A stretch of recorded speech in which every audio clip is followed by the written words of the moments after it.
अभी सुधार लो। शौक है क्या कछुआ बनने का? अब सुधार लो, अब सुधार लो। नाम जप करो और भगवान से क्षमा मांगो। भगवान सर्वलोक महेश्वर है। अहम तो हम सर्व पापे मोक्षयिष्यामि मा शुचा। भगवान कहे मैं समस्त पापों से तुम्हें मुक्त करके पवित्र कर दूंगा। भगवान कहते हैं कोटि विप्र बद लागे जाहू आए शरण तजोने। बहुत करुणा में भगवान है, उनसे क्षमा मांगो, नाम जप करो, चिंतन मत करो कि मैं कछुआ ही बनूंगा। तो कछुआ ही बनोगे भी है? नाम जप करो और भगवान से नाम जप से। हाँ, नाम संकीर्तनम यस्य सर्व पाप प्रणाशनम। सब पापों को नष्ट करने के लिए भगवान का नाम गरज रहा है। 1 घंटा नाम संकीर्तन रोज किया करो। मंजीरा ले लो और एकांत में बैठ जाओ, 1 घंटा राधा राधा राधा राधा राधा। बिल्कुल कछुआ नहीं बनोगे, ठाकुर जी की कृपा पात्र बन जाओगे। ठीक है। राहुल कुमार वर्मा जी, राधे राधे महाराज। महाराज जी, इस शरीर को किडनी की गंभीर बीमारी है। महाराज जी, समय भी कम रह गया है, आपकी प्रेरणा से नाम जप कर रहा हूँ, परंतु मेरी एकमात्र चिंता है कि मेरे परिवार का और बच्चों का परवरिश कैसे होगा। भगवान विश्वम्भर सबका भरण पोषण करते। नाम जप करो, हर श्वास नाम जप करो। क्या परेशानी किडनी में? क्रॉनिक किडनी डिजीज है, CKD स्टेज। महाराज जी, आपका पॉलिसिस्ट है क्रॉनिक में। महाराज जी, जैसे कोई बीपी हाई से या किसी कारणवश किडनी खराब हो जाती है। आप कोई बात नहीं, चिंता मत कीजिए, नाम जप कीजिए, प्रसन्न रहिए। मृत्यु तो सबकी होनी है, एक दिन ही तो होनी है, 100 बार तो होनी नहीं। मृत्यु की चिंता नहीं है उसकी, बिल्कुल भी नहीं। लेकिन बस कभी कभी नाम जप में बेटी का ध्यान आ जाता है, बस उसी के लिए। शरीर का कोई नहीं, परिवार के लिए भी चिंता मत कीजिए। पूरे विश्व का भरण पोषण भगवान कर रहे, तुम्हारे परिवार का भी भरण पोषण करेंगे। चिंता मत करो, भगवान सबका भरण पोषण। वो विश्वम्भर है, एक चींटी को भी भूखा नहीं रहने देता। वो सबका भरण पोषण करता है, वो परमात्मा है। बिल्कुल चिंता न करो, आनंदित रहो, नाम जप करो, प्रसन्न रहो। कबीर सिंह जी, राधे राधे राधे राधे महाराज जी। महाराज जी, मैं नेत्र शल्य चिकित्सक हूँ। कभी कभी सर्जरी के दौरान पूरी सावधानी और निष्ठा के बावजूद कुछ ऐसी जटिलताएं उत्पन्न हो जाती हैं जो हमारे नियंत्रण से बाहर होती हैं। हाँ, जिससे रोगी को हानि पहुंचती है। हाँ, उसका कारण मरीज का पाप कर्म। उसके पाप कर्म के अनुसार उसको नेत्र सुख नहीं मिल रहा है, तो आप लाख उपाय कर लीजिए, नहीं बचेगा। डॉक्टर भगवान का पार्षद है, वो प्रयास कर सकता है, फाइनल नहीं। फाइनल तो परमात्मा के द्वारा होगा। अगर आपके द्वारा फाइनल होता तो कोई भी अंधा नहीं रह सकता था। अगर डॉक्टर के द्वारा फाइनल होता तो कोई मर नहीं सकता था। लेकिन बहुत अच्छे सर्जन के द्वारा ऑपरेशन होने पर भी ऑपरेशन विफल माना गया, देखा गया मरीज मर गया। तो इसका कारण है उसका पाप कर्म, उसको भोगना पड़ेगा। देखो, जब हमारा कर्म बिगड़ जाता है तो बहुत सावधानी करने पर भी सफलता प्राप्त नहीं होती। जो अवश्य में भोक्तव्यम कर्तव्यम कर्म शुभाशुभम, जो शरीर के भोग हैं तो भोगने पड़ेंगे ना। तो इसलिए आप बिल्कुल प्रसन्न रहिए, निश्चिंत रहिए। आप अपना प्रयास पूर्ण कीजिए, सफलता भगवान के हाथ में, उसके कर्म के अनुसार उसको मिलेगी। गजेरा किशन जी, सूरत। राधे राधे महाराज जी। महाराज जी, आप में कभी माँ की ममता नजर आती है, तो कभी पिता की डांट, कभी मित्र की मित्रता, तो कभी गुरु की गुरु शिक्षा। तो महाराज जी, आप प्रेरक बनकर जिज्ञासाओं की पूर्ति करते हैं। महाराज जी, आप इतने सारे संबंधों का निर्वहन इतनी पूर्णता एक साथ हम भगवान करते हैं, ये सब भगवान करते हैं। निमित्त हमको बनाए हुए हैं, कर आप रहे, करें करावें आप सब, जने बढ़ाई दे, अपने दास की बड़ाई करवा रहे और कर आप रहे, वो सब भगवान कर रहे, हमारी सामर्थ्य नहीं। वो अमित रूपों में, अमित भावों से अमित जीवों का कल्याण कर रहे हैं। और बात हो रही कि प्रेमानंद कर रहे हैं, हम तो कुछ नहीं कर रहे, वही सब कुछ कर रहे हैं। करें करावें आप सब, जने बढ़ाई दें, भगवान स्वयं करते हैं, अपने भक्त का यश फैलाते हैं। ये उनकी महिमा है, ये उन्हीं का खेल है। महाराज जी, आपके चरणों में कोटि कोटि प्रणाम। महाराज जी, आपने त्राटक क्रिया में एक बिंदु पर ध्यान लगाने के लिए बताया था, उस पर नाम देखो, परंतु मैं जब जैसे ही बिंदु को देखती हूँ तो मेरी आंखें बंद हो जाती हैं और नाम अंदर ही अंदर चलता है, बट उस पर ध्यान केंद्रित नहीं। हाँ, नहीं, त्राटक क्रिया के लिए थोड़ा ब्रह्मचर्य चाहिए। अगर ब्रह्मचर्य ठीक नहीं है तो फिर नेत्रों में पावर थोड़ी आता है, किसका प्रश्न है। हाँ, तो ब्रह्मचर्य ठीक कीजिए, उचित गृहस्थ धर्म का प्रयोग करो, ब्रह्मचर्य से रहे, तब ये यौगिक क्रिया होती है। यौगिक क्रिया है, त्राटक क्रिया बिल्कुल सिद्ध क्रिया है। अगर आप त्राटक क्रिया करते हैं तो आपकी एकाग्रता सिद्ध हो जाएगी। आप जो एकाग्रता करेंगे, जहां लगाना चाहेंगे, मंत्र में, रूप में, लीला में, चिंतन में, वहीं आपकी एकाग्रता लग जाएगी। अब आंखें कमजोर हो चुकी हैं, आपके अंदर ब्रह्मचर्य की कमी, इसलिए ऐसा है। ब्रह्मचर्य की पुष्टता से, अब जैसे नासाग्र ध्यान है, अब आप थोड़ी देर करो, आपका सर दर्द करने लगेगा। अगर आपका ब्रह्मचर्य ठीक है तो घंटों करते रहो, कोई परेशानी नहीं। तो जो यम, नियम, आसन, प्राणायाम, प्रत्याहार, धारणा, ध्यान, समाधि, ये अष्टांग योग के अंतर्गत आता है। तो ब्रह्मचर्य आदि तो यम नियम में अपने आप आ जाते हैं। तो ब्रह्मचर्य की आवश्यकता है। ब्रह्मचर्य थोड़ा संयम से रहो, फिर नेत्रों में वो ज्योति आ जाएगी, वो तेज आ जाएगा कि आप त्राटक कर सकते हैं। और त्राटक क्रिया तो जिधर आप लगाएंगे एकाग्रता उधर ही लगती जाएगी। मोनिका जी सूरत से। राधे राधे महाराज जी। महाराज जी आपके चरणों में दंडवत प्रणाम। महाराज जी, संत ऐसा क्यों होते हैं कि अपने कष्ट, शरीर की बीमारी एवं अपनी आवश्यकताओं को नजरअंदाज करके जीवों के कल्याण, सेवा एवं भगवत भजन के लिए कार्यरत रहते हैं? यही भगवान के भजन की महिमा है कि स्वार्थ बुद्धि नष्ट हो जाती है। जब परमार्थ बुद्धि जागृत होती है तो परहित की भावना आती है। हमारे शरीर से, हमारी वाणी से, हमारे मन से दूसरों का मंगल हो। स्वयं कष्ट सहकर दूसरों को सुख प्रदान करना, ये भक्तों का, संतों का स्वभाव बन जाता है। क्योंकि भगवान सब में विराजमान है, इसलिए वो सबको भगवत स्वरूप मानकर सबकी सेवा करते हैं। स्वार्थ बुद्धि नष्ट हो जाती है। संत, भगवंत, भक्तजन, ये सब परमार्थ स्वरूप है। तो स्वार्थ बुद्धि का नाश होने के कारण ऐसा होता है। नहीं तो संसार में अपने लिए सब कुछ किया जाता है, और वो भजन भी दूसरों के लिए करते हैं।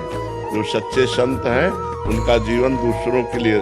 सर्वे भवन्तु सुखिनः, सर्वे सन्तु निरामयः, सर्वे भद्राणि पश्यन्तु, माँ कश्चित् दुर्भाग् भवेत्। सब सुखी रहें, सब निरोग रहें, किंचन मात्र किसी को भी दुख ना हो।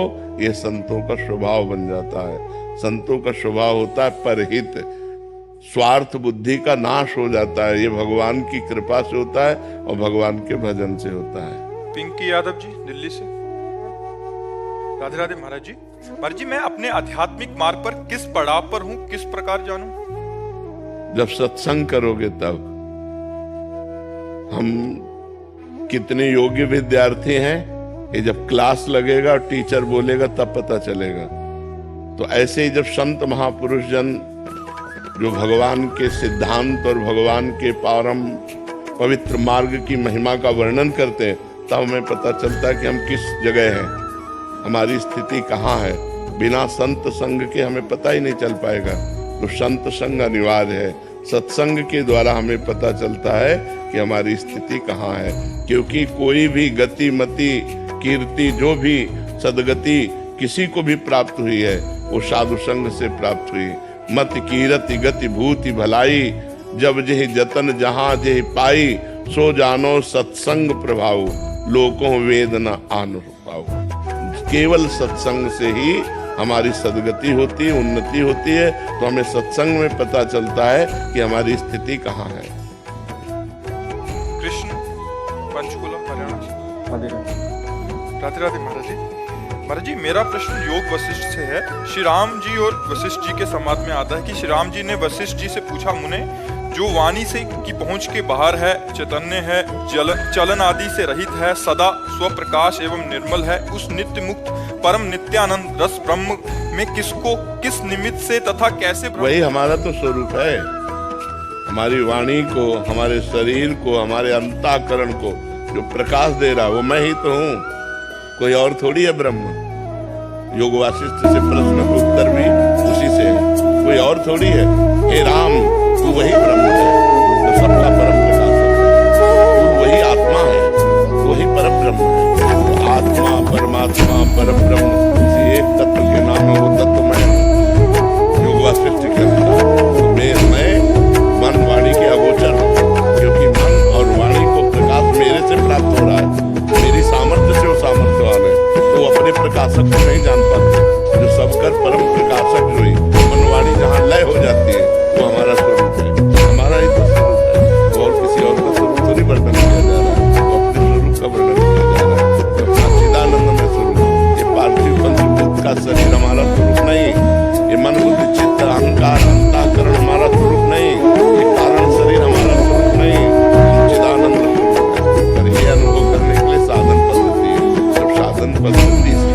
आ जाता है, तभी अनुभव हो जाता है कि मैं तीनों शरीरों से अलग हूँ, तभी वो मोक्ष को प्राप्त हो जाता है। पूरी पढ़ो, योग वासिष्ठ पूरी पढ़ो, बहुत सुंदर है, बहुत सुंदर है। अध्यात्म का बड़ा उत्तम ग्रंथ है योग वासिष्ठ।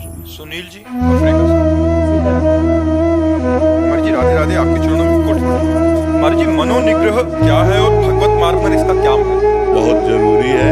मनोनिग्रह का मतलब है मन को जाती हुई इंद्रियों के साथ विषयों में जो संयोग की बुद्धि है, जो 5 ज्ञान इंद्रियों के साथ मना कष्टानि इंद्रियाणि प्रकृति स्थानी कर सती, जो प्रकृति में आकर्षित होकर देखने, सुनने, भोगने, छूने, सूंघने की आदत है, शब्द, स्पर्श, रूप, रस, गंध में जो हमारी 5 ज्ञान इंद्रियां जा रही हैं, वो मन के साथ जा रही हैं।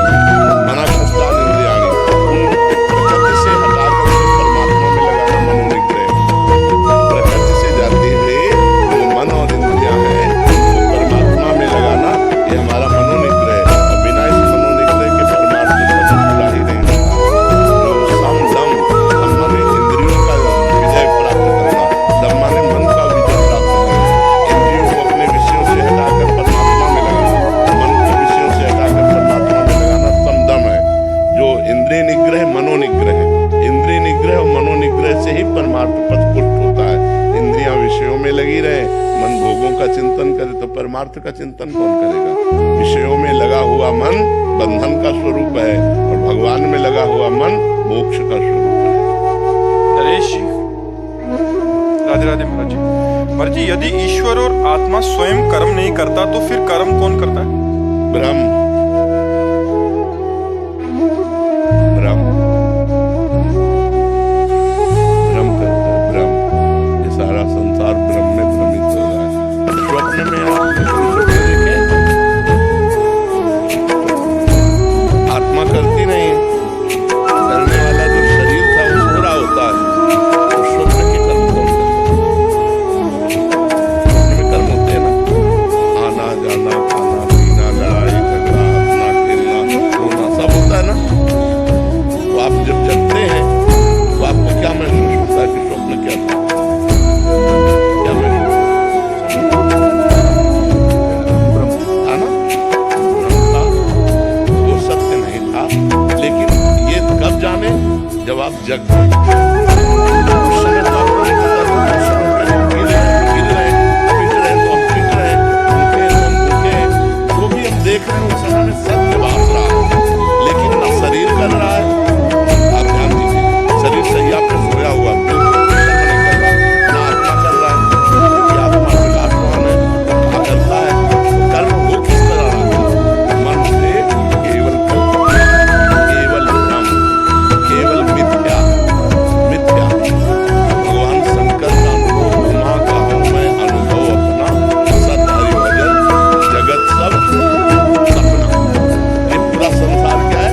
स्वप्निक है। ये कब जानोगे? जब ज्ञान में जग जाओगे।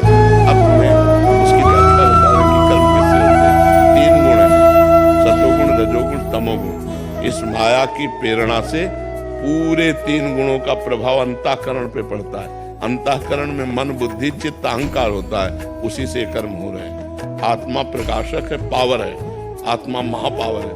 जो माया का भी संचलन उसी से हो रहा है, और माया के संचलन से इनका कार्य हो रहा है। ना आप करता है, ना ईश्वर करता है, पर आप कर्ता बन गए। भ्रम से आप कर्ता बन गए, लेकिन स्वप्न में हमने उसको परास्त किया। आप स्वीकार करते हैं तो चूंकि वो स्वप्न था इसलिए बच गए, और जागृत में स्वीकार करेंगे तो आपको भोगना पड़ेगा। आप जागृत में स्वीकार करते हैं, मैंने खाया, मैंने पिया, मैंने ये किया, मैंने देखा, मैंने सुना, मैं ये करूंगा, मैं ये कर सकता हूं। यही अज्ञान आपके जन्म मरण का हेतु है। अजन्मा होने पर भी, अजन्मा और अविनाशी होने पर भी मरते हो और बार बार जन्मते हो, इसी कर्ता भाव को स्वीकार करके। आप स्वयं कर्ता भाव को भ्रम से स्वीकार किए हैं, इसीलिए आपको भ्रम से बार बार जन्म और मरण का भोग भोगना पड़ता है, जबकि नहीं है, आप में बिल्कुल नहीं है। आप समझ पा रहे ना? यही भ्रम हट जाए, जासु कृपा सब भ्रम मिट जाई, गिरजा सोई कृपालु रघुराई। तो भगवान का भजन करो, शास्त्रों का स्वाध्याय करो, तो बुद्धि प्रखर हो, बुद्धि में विवेक जागृत हो जाए तो ये स्वप्नमय जगत का जो आम कर्ता भाव ये नष्ट हो जाए। ये मूढ़ता से होता है, मलिनता से होता है। अहंकार विमूढ़ आत्मा कर्ता हमिति मन्यते, मैंने ये किया मैं करूंगा, मैंने भोगा मैं भोगूंगा, मैंने देखा मैं देखूंगा, ये जो मैं है, ये जो प्रकृति में लग गया, यही हमारे बंधन का कारण है। यद्यपि ना आत्मा को कोई बंधन है और ना शरीर को कोई बंधन है। शरीर जड़ वस्तु, इसको क्या बंधन है? बंधन एक भ्रम है, उसी भ्रम को मिटाना है, अज्ञान को मिटाना है। मनीषा दशरथ सिंह जी, मुंबई से।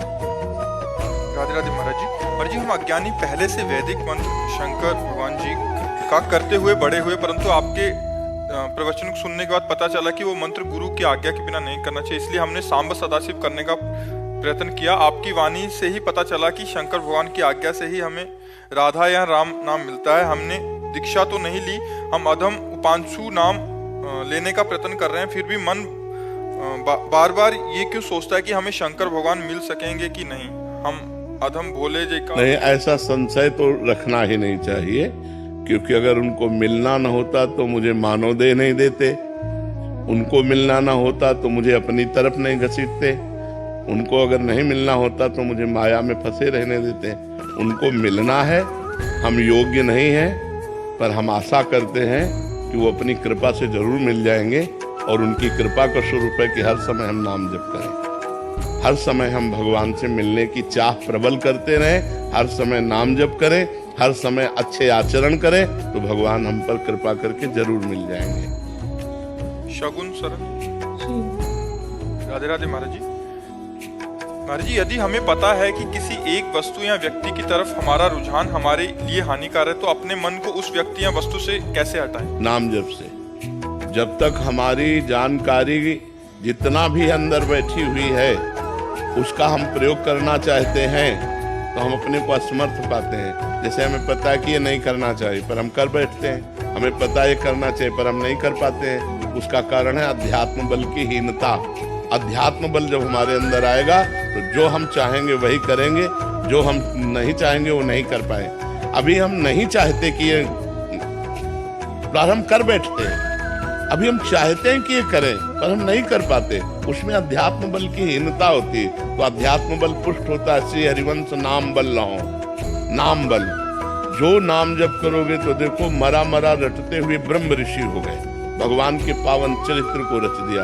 इसलिए नाम जप करो, नाम जप से ऐसा बल आता है जो सब ठीक हो जाता है, सब ठीक हो जाता है।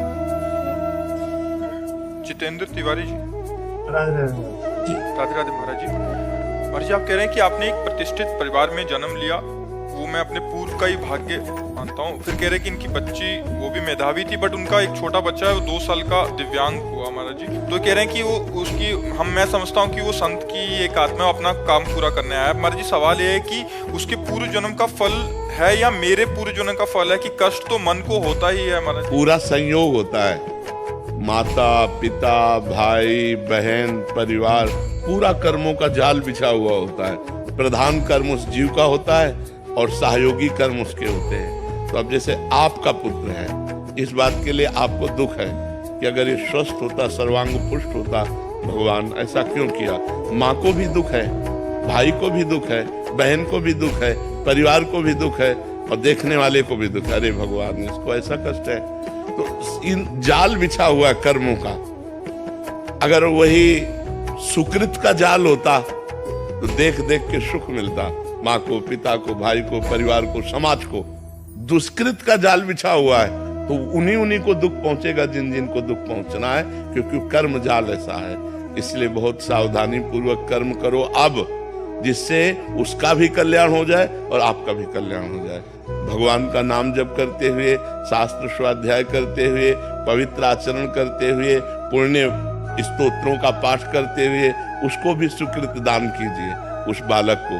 तो उसके अंदर जो दुष्कृत प्रभाव से अंग प्रत्यंग बिगड़े हुए हैं तो अपना वो कल्याण कर लेगा। नाम जप में अगर हमारी ऐसी सामर्थ्य है कि हम उसको दान करें तो उसको निश्चित कल्याण की प्राप्ति हो जाएगी। महाराज जी, शारीरिक कोई दोष नहीं है, तो ऑटिज्म जो आजकल बहुत बच्चों को हो रहा है, जो स्वलीनता वाला विषय है। महाराज जी, अपने आप में मस्त, मतलब नहीं, बौद्धिक स्तरहीन होना, उसे हम कहेंगे अपने आप में लीन होना। ये तो सिद्ध महापुरुषों का स्वरूप है कि वो अपनी आत्मा में आनंद में तृप्त रहते हैं। बौद्धिक स्तर हीन होना, वो बौद्धिक स्तर से ऊपर उठ जाना है, आत्म स्वरूप में लीन होना। लेकिन वो अपने आप में लीन नहीं है, बौद्धिक स्तर हीन होना। आप समझिएगा, बौद्धिक स्तर उसका बहुत गिर चुका है, जिससे वो प्रकाशित नहीं हो पा रहा है। तो मनुष्य शरीर में रहते हुए भी जो विवेक और जो विद्वता, जो हमारे अंदर प्रवीणता, वो नहीं है। हाँ, तो उसको अबोध बच्चा ही कहेंगे, चाहे पूरा जीवन जितना भी जी ले उसे अबोध ही कहेंगे। तो उसके लिए हमें करना चाहिए, नाम जप करके उसको दान करना चाहिए, उसको देना चाहिए, तो उसका मंगल हो जाएगा। अब वो कर्मों के अनुसार से है, कर्मों का ऐसा प्रधान होता है। जरा सा सिस्टम बिगड़ जाए तो अभी सब पागल हो गए आदमी। जरा सिस्टम बिगड़ गया तो अपनी सीमा में बुद्धि केवल उतने सोच सकती जितनी सोचना है। किसी के बस इतनी बुद्धि है कि वो खा सकता है, पी सकता है, हो सकता है, वो अपनी दिनचर्या कर सकता है, लेकिन आगे विवेक नहीं है। किसी की इतनी भी बुद्धि नहीं कि अपनी दिनचर्या कर सके। तो ये सब कर्मों का जाल बिछा हुआ है। तो पूर्व जन्मों के कर्मों से आप ऐसे पवित्र कुल में प्रकट हुए, तो वो भी पवित्र कुल में प्रकट हुआ, लेकिन कर्म बिगड़े हुए थे, इसलिए बौद्धिक स्तर को सूक्ष्म कर दिया गया कि वो विकास को प्राप्त नहीं हो पा रहा है। जी महाराज जी, क्या ऐसा होता है कि कोई संत जो है अच्छे शरीर में रहा लेकिन उसकी यात्रा पूरी नहीं हुई, तो वो फिर और अच्छे शरीर में आएगा, वो गिरे हुए शरीर में नहीं आएगा। भगवान ने कहा मेरा भजन करने वाले का जब भ्रष्ट हो जाता है, जैसे मनो जिस विषय से भ्रष्ट हुआ, योग में चला हुआ पुरुष दो ही विषयों से भ्रष्ट होता है, कंचन कामिनी। तो उसको अगला जन्म ऐसा दिया जाएगा, शरीर स्वस्थ, स्वरूप सौंदर्यवान और सुंदर कामिनी और महान धन संपत्ति, उसका भोग करके उसको वैराग्य दिलाकर भक्ति से पुष्ट करके भगवान की प्राप्ति अगले जन्म में करा दी जाएगी। उसे योग भ्रष्ट पुरुष नहीं कह सकते। योग भ्रष्ट पुरुष उसे ही कहते हैं जो भगवान का भजन करते हुए चूक हो गई, तो इतनी उस भोग की बहुतायत होगी कि उसको वैराग्य हो जाएगा पूर्व जन्म के भजन के प्रभाव से, और वो अगला जन्म स्वस्थ सुंदर सब, क्योंकि वो भजन करता रहा है। और फिर वो महान भगवान का चिंतन करते हुए जन्म से ही विज्ञानवान, जन्म से ही ज्ञानवान, जन्म से ही ब्रह्मचर्य, धैर्य, विद्वता, ये सब उसके अंदर सद्गुण होंगे, क्योंकि योग भ्रष्ट पुरुष है। वो ऐसे अबोध स्थिति, ये पूर्व के पाप कर्म का परिणाम होता है, ये पुण्य कर्म का या भजन का परिणाम नहीं होता है। उत्सव जी मेरठ से।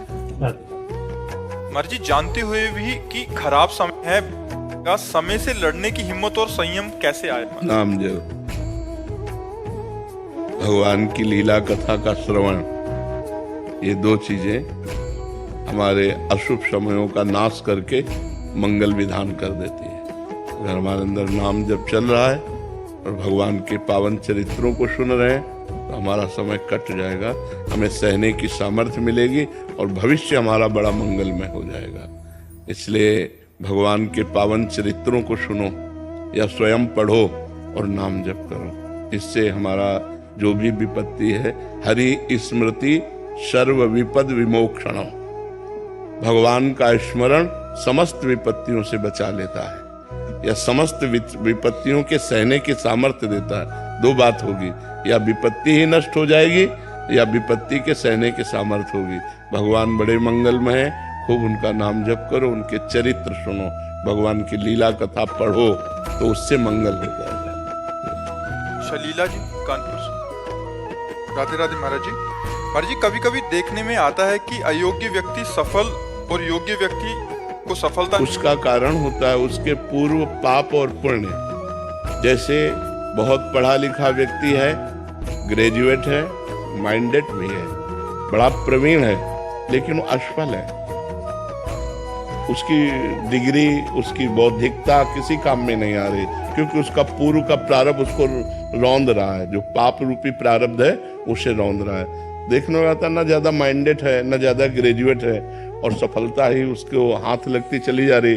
उसका कारण पूर्व का उसके पुण्य है, उसका पुण्य प्रताप है, वो उसको भोगा रहा है, अच्छा सफलता प्राप्त करा रहा है। तो पाप और पुण्य के प्रारब्ध से अच्छे व्यक्ति को दुख में भोगते हुए और पापी पुरुष को सुख में देखते हुए ये समाज को भ्रम हो जाता है। लेकिन पूर्व का जिसे बोध है शास्त्र का। वो जानता है कि आज पाप कर्म कर रहा है, लेकिन इसका पूर्व का पुण्य इसको साथ दे रहा है। जिस दिन पूर्व का पुण्य समाप्त हुआ और वर्तमान का पाप और पीछे का पाप जुड़ा, उसी दिन ब्लास्ट हो जाएगा, नष्ट हो जाएगा, ये जड़ समेत नष्ट हो जाएगा। तो धर्म और पुण्य ये भोगना ही पड़ता है, पाप और अधर्म ये भी भोगना ही पड़ता है।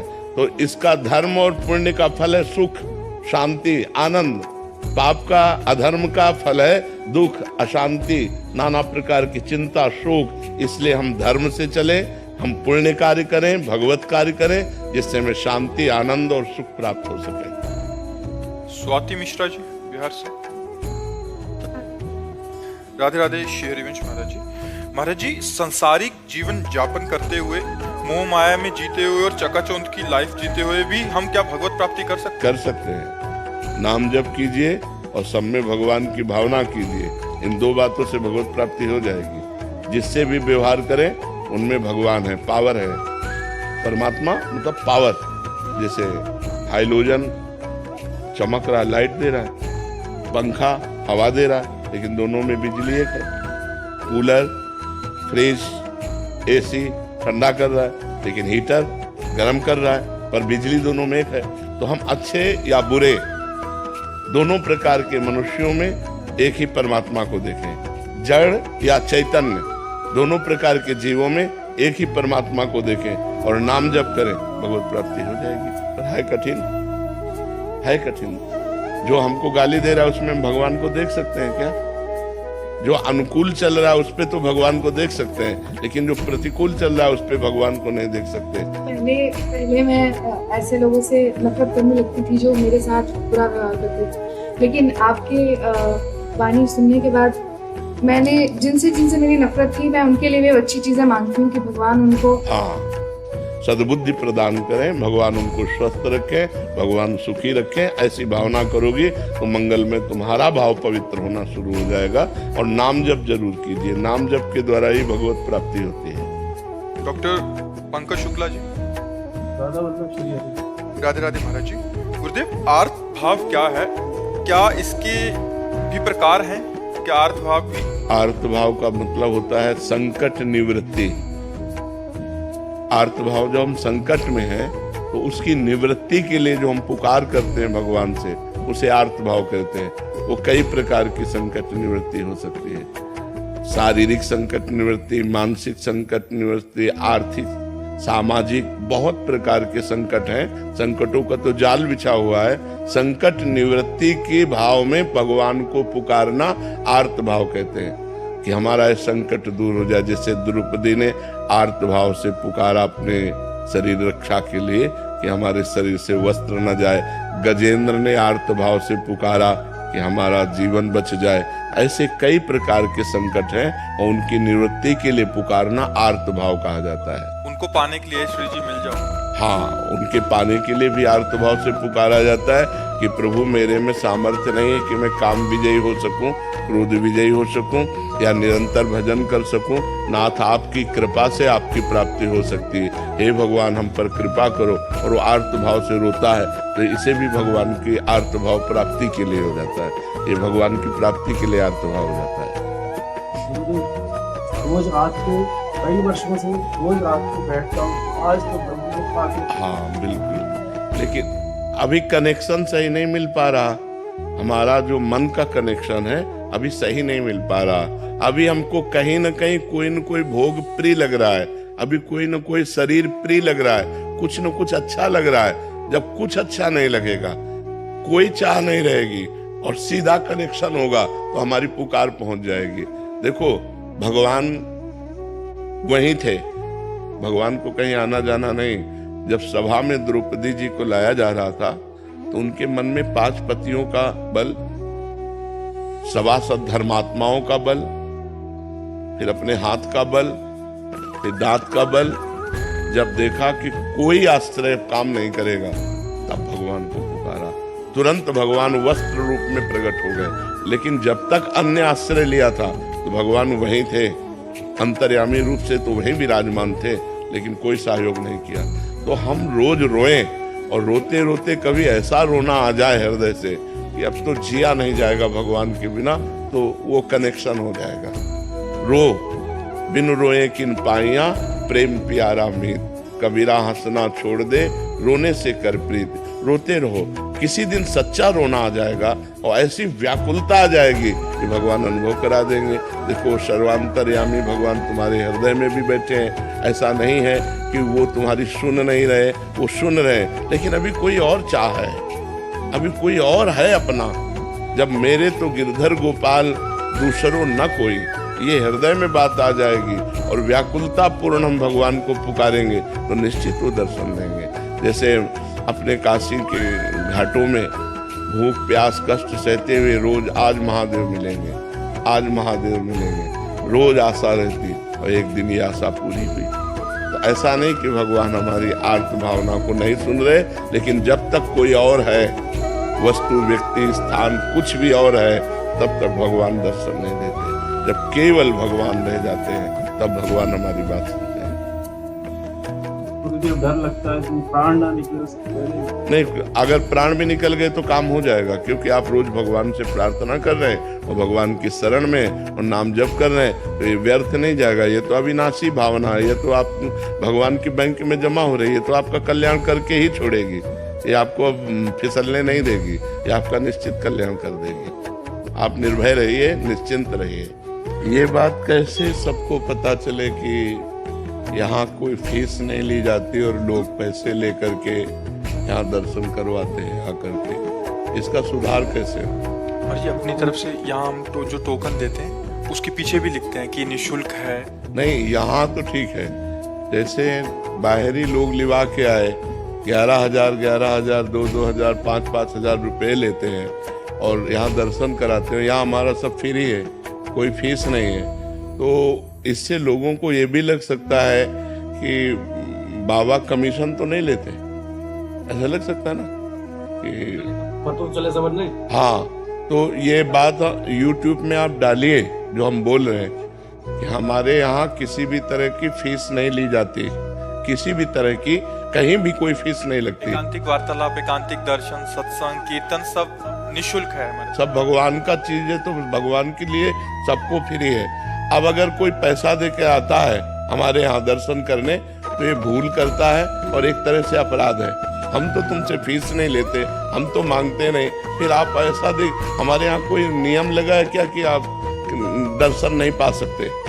इसके लिए तो हम पैदल आते हैं गर्मी में, जबकि हमारा स्वास्थ्य ठीक नहीं है, लोग खड़े होते हैं। यहाँ सब हम समय देते हैं, फ्री देते हैं कि आपका मंगल हो, आपका कल्याण हो। हमें चुभता है ये बात कि जब तुम हमारे को लेकर बेचते हो, जब हमारे को निमित्त बना करके आप बेचते हो, तो हमें चुभता है। ये उचित नहीं है। पर जी हमें भी पता नहीं लगता मर्जी, वो तो कोई आके खुद बताए।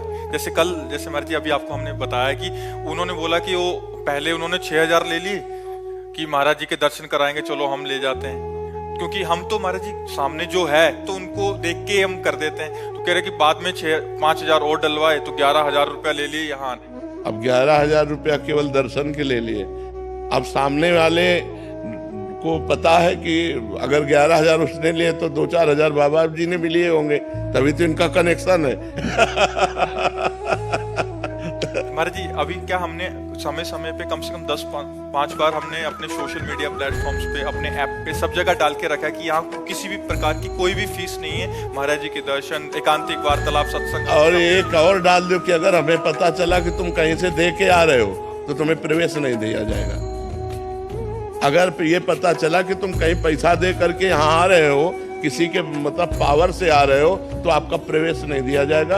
आप बिल्कुल इस बात में रख लो, यहाँ फ्री है तो फ्री है।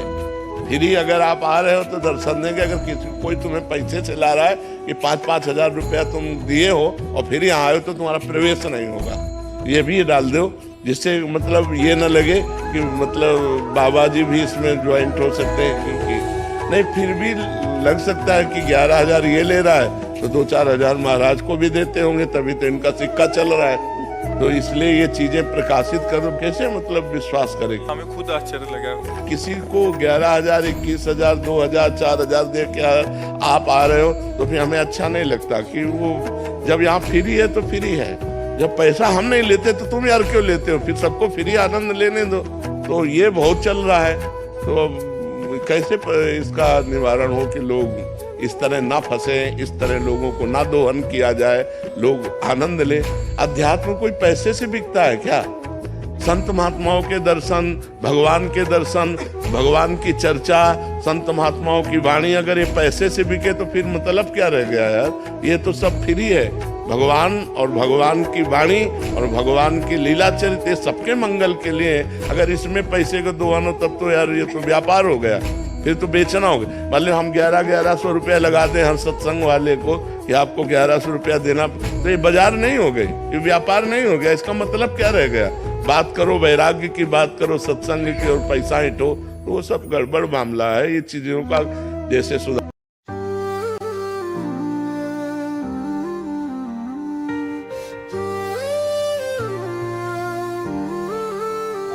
कृष्णा तुम हो बड़े नाथ खत मखन चोर